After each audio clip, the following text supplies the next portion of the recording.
Dans la revue de presse ce lundi Togo, to start with Lomé, the capital hosted last weekend an extraordinary summit of the Economic Community of West African State ECOWAS, which looked at the internal situation in countries of the sub-region.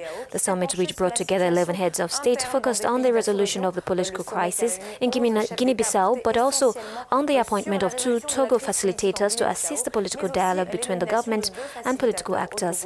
The newspaper goes on to explain that the Togolese president has taken advantage of this platform to act on the crisis that threatens the stability of the sub-region, including jihadism, socio-political unrest and others. According to Yasingbe, one must not allow these difficulties to undermine the lives of the citizens, because without peace, development is not possible. A statement that echoes in his own country, where anti-government demonstrations have resumed with renewed vigor. Les manifestations anti-gouvernementales ont repris de plus belle au Togo.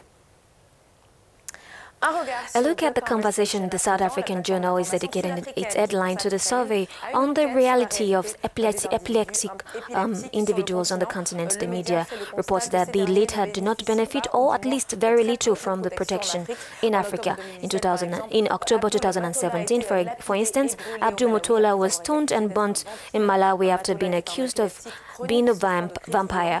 Matola was a chronic epileptic suffering from the violent and uncontrollable seizures. It is not only in Malawi that people, especially rural people in particular, stigmatize epileptics.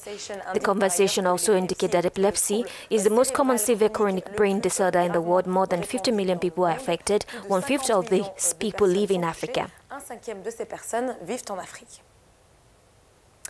And finally, as you know, Monday is dedicated to culture. On the morning call, we can't ignore Beyoncé's performance at Coachella, the annual musical festival that brings together the best international popular culture, and Palm Springs in California. The 2 hours of live Queen Bee offered to a wild crowd created a buzz on the web.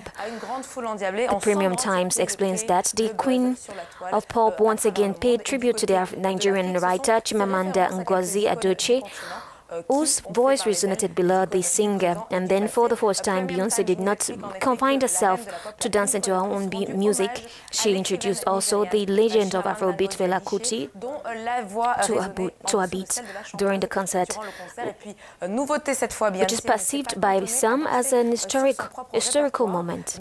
Puisqu'elle a également fait honneur et mis la légende de l'Afrobeat Fela Kuti à l'honneur lors de ce concert, qui est perçu par certains comme un moment historique de musique.